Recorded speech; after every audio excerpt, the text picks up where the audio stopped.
Hello, everybody, and welcome to Running the Table, the podcast where we run through everything on the table in the world of sports. And today we got a special guest here, my buddy Andrew, the Vikings fan, for a very special reason. The last video that we did was what was wrong with Antonio Brown because of all of his shenanigans. Today, we have what is wrong with the Minnesota Vikings because they're a very, very confusing team. They have a lot of talent. They should be a lot better, but they're not. So I brought Andrew in to let him ramble about his team and sort of uncover what the heck happened and where we go from here. So first things first, let's just get some background on the Minnesota Vikings. What the heck is this team? They're an interesting team with a ton of talent, but for some reason it hasn't panned out. In 2021, this season, they have officially missed the playoffs, holding a 7-9 record with one game left to go against the Chicago Bears. They have played in numerous, way too many one-score games. They're 7-7 in those. That's right. 14 out of their 16 games have been decided by one score or less, which is crazy that they play in all of these games.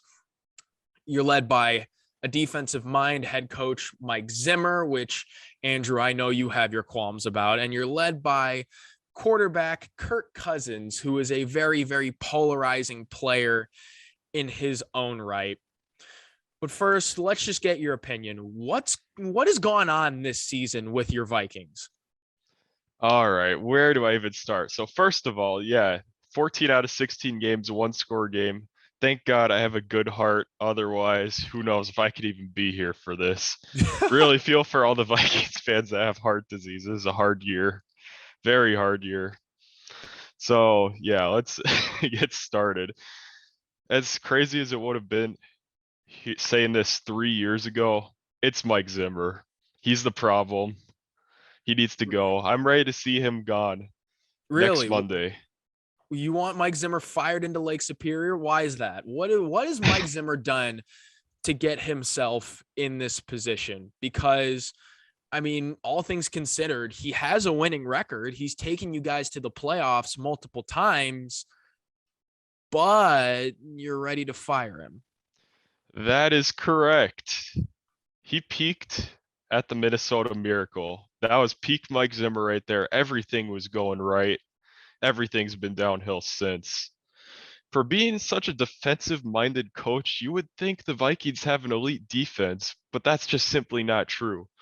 Granted, sure, we've had some injuries. We've missed Daniil Hunter for half those games, but even in the games he's been in this year, our defense is still very disappointing. Give you an example, giving up 28 points to the Sam Darnold-led Panthers this year. That shouldn't happen. I remember that game. We were up 14 with 5 minutes to go. Should have had the game in the bag, but no, we somehow let the Panthers get a comeback and we had to win in overtime. Shouldn't have even been in that situation. A win's a win, but it should have been put away Yeah, no, long I mean, before I that definitely happened. agree with you. And there are numerous examples this season of the Vikings playing teams close where they shouldn't. And a big part of that is because of their defense. I mean, if you, like you said, Mike Zimmer was a defensive coordinator multiple places in the NFL, with Dallas, with Atlanta for a year, with Cincinnati. So you'd think that he'd come in and sort of transform this defense, but their statistics, their team statistics are terrible. They're near the bottom of the league in almost every major defensive statistic as far as team defense goes. I mean, you're 31st in yards per game, 27th in pass yards allowed per game, 28th in rush yards allowed per game, and 25th in points allowed per game. That is not a winning recipe at all. And when you look at the names on this defense, you'd think that they'd be a lot better. I mean, you already mentioned Daniil Hunter, but you've been missing him. What about Dalvin Tomlinson on the defensive line? The linebackers, Eric Kendricks, Anthony Barr, Nick Vigil.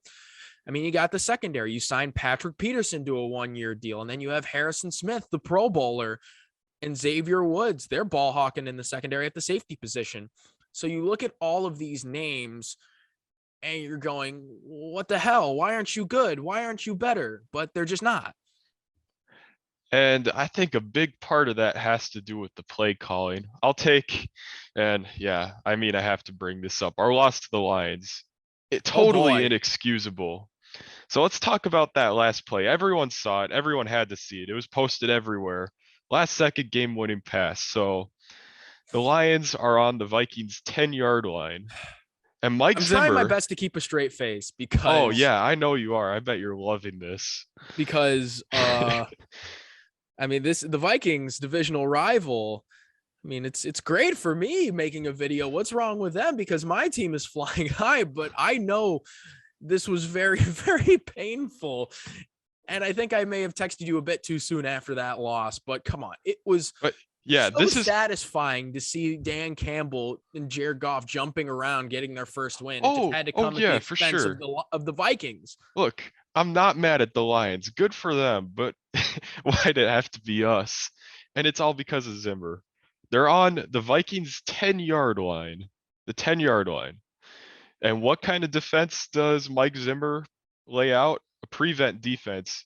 You got the corners lined up in the back of the end zone when Goff could easily get a slant to any of his receivers and get it in the end zone.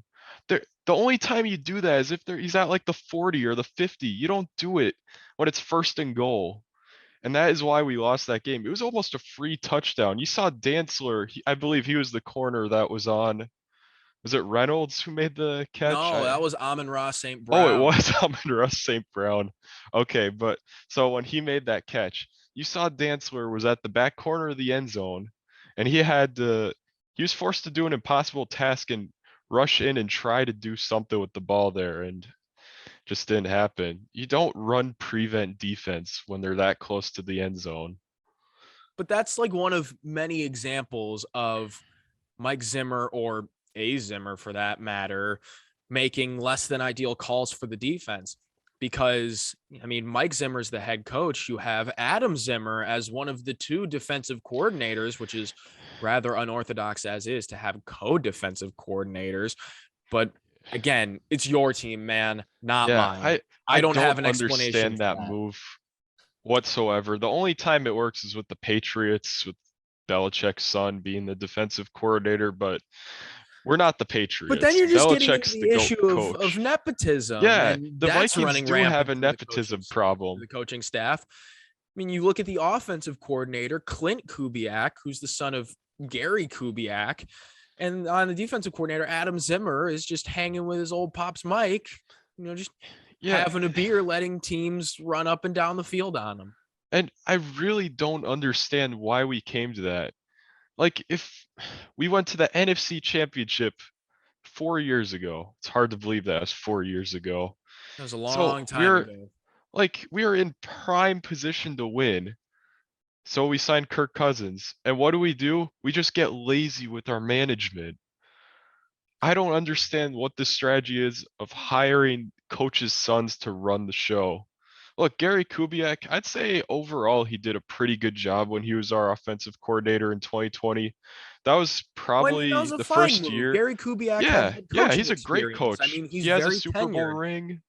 Yeah, no, I like that move. But then, look, it's understandable, wanting to retire. I can't bash that, but you're really telling me you couldn't find anybody else besides his son to run the offense for this next year? That's what I don't understand. Like, it's like we're okay with taking these steps back from being in a win now mentality because we could have done it, but we're just making all the wrong moves out there. Well, see, here's the thing about the offense. You mentioned Clint Kubiak. I mean, I know you think that Clint Kubiak is the one holding this back, and I would have to tend to agree. When you look at the talent on this offense, Kirk Cousins, like Dalvin Cook in the backfield, Justin Jefferson and Adam Thielen. Like, I mean, you have weapons, you have young stars, you have them locked up for the next 4 or 5 seasons. You have your offensive core, you have that ready to go. But when you look at the team stats, incredibly mediocre. I mean, Oh yeah. you're only 13th in yards per game, 14th in points per game, like right in the middle of the league with one of the league's best running backs, a top 3 wide receiver, and a quarterback who I'm not going to say is top 10. I will not make that claim. That is a video for a different time, but a quarterback that is by and large very underrated and has gotten the job done, I think, fine for his tenure in Minnesota. Like, why aren't they producing more with all the talent that you have? It doesn't make that much sense to me. Yeah, so I was just bashing Zimmer and the defensive play calling. Now it's time for me to bash Kubiak and our offensive play calling. So I'll take a look at a few games from this year. So week 4 against the Browns, terrible, 14-7. You're telling me with our offense we only score 7 points. And the craziest part about that is that touchdown was on the opening drive of the game. So everything was looking right when we scored that touchdown, the opening drive. We just get too conservative with the ball and we're up. Like there's another stat where it obviously didn't happen last night against the Packers, but it was like up until week 15, 16, there was a point where we had at least a 7-point lead in every game. And you're telling me with that kind of stat, we don't have a winning record. That's unacceptable for me. Well, with the point differential, you're at negative 15, but that's just because your defense has been so darn bad. Your Yeah, offense has been fine. You're scoring 24, 25 points a game, but the defense has given up 26. And if it's the but fundamental here's the rule of problem. football, if you give up more points than you score, you lose the game. Well, And that's what yes, the Vikings do. obviously. Well, But I'm sorry to state the obvious, but it's true. but let me just like why do you just totally change the attitude and the aggressiveness of your game plan? If it's working, why stop it? Like Hey, in that Browns remember game. the difference in like thought process between Kirk Cousins and Mike Zimmer in like when they were talking to the media? Oh Because yeah, I remember that. yeah, Kirk Cousins is saying to the media, Justin Jefferson's a stud. We need to throw the ball. And then what does Mike Zimmer turn around and say? Let's No, establish the run I think we game. need to run the ball a little bit more. Oh, and you want to know something else? He said that last night about Dalvin Cook. Like, sure, Yeah, you could stats not say he, establish the run yeah, against the okay, thank you. Packers. You're the first person I'm hearing saying that. Yeah, Everyone's like, oh, we need to run the ball more. Did you guys not watch the game? Every time he tried running the ball, he'd just get tackled by Kenny Clark at the line of scrimmage. It wasn't I mean, working. Kenny Clark is a darn good defensive tackle, Yeah, and against he our was absolutely lackluster O-line. stuffing the run. But like first, second down, when guys decided to run the ball, Sean Mannion would turn and hand it to Dalvin Cook, and he'd run in between the tackles. Part of the reason they weren't able to establish the run last night is because the Packers play their edge rushers so darn wide, so it forces them to funnel everything into Kenny Clark and Devondre Campbell. That's just Joe Barry's defense for the Packers. But I digress. That's neither here nor there. When you want to establish the run like that, and you can't establish the run like that, and then you don't make adjustments, that's something that we see another NFC North team do. I'm not going to name names, but I think it's pretty obvious which team it is. And it's not Detroit. It's not Green Bay, because both of them make adjustments. So I agree with you. A lot of it does fall on the coaching, but the next point I want to get into is your quarterback, Kirk Cousins. Do you like that? Do you like Kirk Cousins? Has he been serviceable for you? Because I would say, yeah, he's serviceable for now, but he's getting up there in age. He's around what, 30, 33 years old? Yeah. Something like that. I mean, he's been in the league 9 seasons, which, oh my God, that blows my mind that Kirk Cousins has been in the league that long. But Kirk Cousins is probably the most polarizing player on this Vikings team. Oh, without a doubt. And it all stems from, is Kirk Cousins even a good quarterback? Because I know there are some people like you that would argue that Kirk Cousins is a top 10 quarterback. But when I go to the stats, Kirk Cousins is so mediocre. Yeah. So incredibly mediocre. And let me break it down, right? He's 10th in passing yards. He's just a little bit shy of 4,000, and they throw the ball a decent amount. He's 18th in completion percentage. He only completes 66% of his passes. He's 9th in touchdowns, 15th in QBR at 50. So he's right in the middle of the pack. I mean, the stats that you can point to say, hey, this guy's played really well is he doesn't put the ball in harm's way. He has the third fewest interceptions in the league with 7, and he's fifth in passer rating with 101. So, I mean, there are some stats that say that, yeah, Kirk Cousins has played pretty well, but when you look at the bigger picture, and when I watch Kirk Cousins play, he screams mediocrity to me. And okay, here's the thing. I will admit the last few games have been mid at best for Kirk Cousins. Haven't been his best football that I've seen. But I'd say in the grand scheme of things, I'm a Kirk fan. I like what he does, and I think it was the right decision to sign him what we did in 2018. I think he has helped our offense improve substantially. Well, I mean, you if you liked look him enough back, to give him another contract. yeah, and that's the thing. Like, I mean, we'll get to what we should do with him later, but I'd say overall, I like what he's done for our team. I feel like he's the best scenario we could have had. If you look at 2018, like our decision making there, so 2017, it was clear defense was the only reason we got to where we were. Case Keenum did better than I thought he did, filling in for Sam Bradford. Sam Bradford. Well, Teddy Bridgewater was still dealing with his injury too. But he did way better than I expected. But I had a feeling, and it turned out to be true, that he would be like a 1-year wonder. He wouldn't produce those same results again. And it's true. Like you saw the Broncos signed him, and he was very Yeah, mediocre Case at Keenum best. hasn't really put it together. But I Yeah. agree. I mean, that 13-3 NFC championship team, they were largely on the backs of that defense. And Yep. Case And Keenum was just tasked with keeping it afloat. So what did the Vikings do? Obviously, you go upgrade at quarterback, you go bring in Kirk Cousins, but you haven't really had the same team results for the past 3-4 seasons as you did. And I mean, defensive production has fallen off as clearly as you can see. I mean, from that being your main strength to a 13-3 team, and now you're in the bottom of the league in every major team category. There's an obvious discrepancy there. so But this is anyways, but back to Kirk, right? He's good, but not great. He's definitely not bad. He doesn't hurt the Vikings.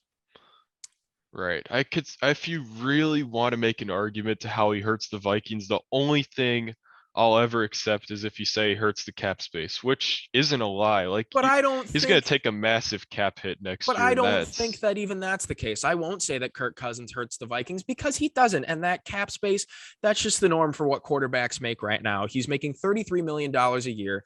He signed a 2-year, $66 million extension, which at the time, I don't know why everybody was like, whoa, because you look at what yeah. quarterbacks are making now, and some quarterbacks are making north of $40 million a year. And I mean, it's a $45 million cap hit to cut Kirk Cousins, but why in the world would you want to cut Kirk Cousins? It's not like you have a Yeah. better backup available. I understand you want to create lots of Kellen Mond moments, and I'm all for that, but why would you replace Kirk Cousins when he hasn't hurt your team on the field? I don't know. Okay, look. I do not want to replace Kirk Cousins. There are Nor plenty of should you. Vikings fans that do, and I really don't understand why.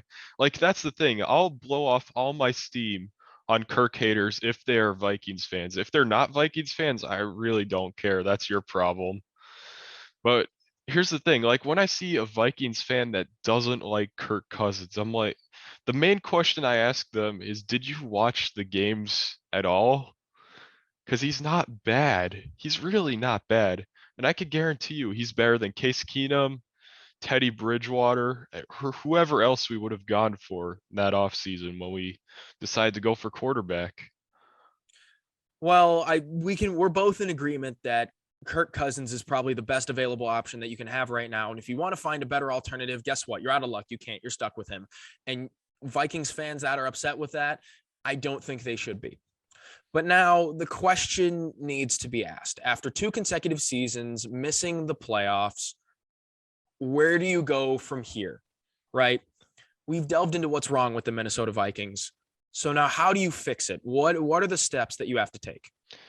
Okay, so I'm gonna start off with a very, very unpopular opinion within the Vikings community, but so obviously fire Zimmer, I said that right away.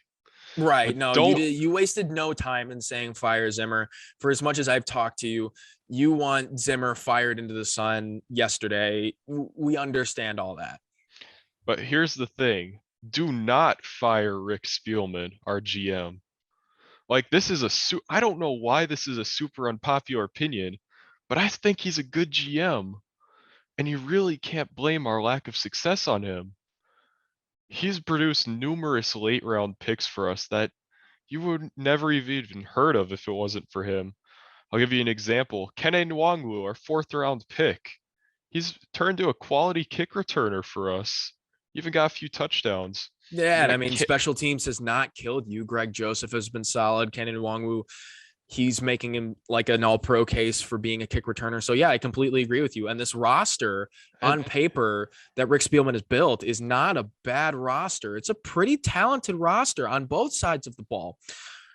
But I mean, what do you do if Rick Spielman isn't the issue? Like, what do you do for the future? Like, what are your next moves? Obviously, so fire the Zimmers, fire Clint Kubiak, clean house with coaching.